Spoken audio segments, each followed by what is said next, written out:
வணங்கண்ணே, காய்கறி வாங்கலாம்னு வந்தேன். எப்படி இருக்கீங்க? நல்லா இருக்கேன் தம்பி. உங்க கடையில விக்கிற காய்கறி மட்டும் எங்கதான் விளையுதுன்னே தெரியலண்ணே. சாப்பிட்டு 3 வேளையும் பாத்ரூம்ல இருப்பா பாத்துக்கோங்களேன்.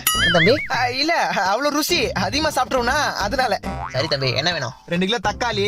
அப்புறம் டேய் வெங்காயம் இது அது ஒரு 2 கிலோ குத்துருங்கண்ணே. அப்புறம் என்ன வேணும்? கத்திரிக்காய் 1 கிலோ, உருளைக்கிழங்கு 1 கிலோ, அப்புறம் மனிதாபிமான ஈவரக்கம் இருந்தா கொஞ்சம் கொத்தமல்லி, கொஞ்சம் கருவேப்பிலை, கொஞ்சம் இஞ்சி. இந்தாங்க 150 ரூபாய். பேலன்ஸ் சில்லறையா கொடுங்க, நான் போய் மளிகை சாமான் வாங்கணும். டே தம்பி, 1 கிலோ தக்காளியே 150 ரூபாப்பா. இது 1 கிலோ தக்காளி 150 ரூபா. டேய், அந்த 150 ரூபாய்ல காசு மிச்சனா மறக்காம 1 கிலோ கல்லெண்ணெய் வாங்கிட்டு வா. அப்படியே மண்ணெண்ணையும் சேர்த்து வாங்கிட்டு வரேன். குடும்பத்தோட கொளுத்தி விட்டுரு. என்னடா மோ, இங்க 1 கிலோ தக்காளியே 150 ரூபா வித்துனுக்குறாங்க. என்னடா சொல்ற? இனிமே என்ன பண்ற? தக்காளில குழம்பு போடாத. என்னது?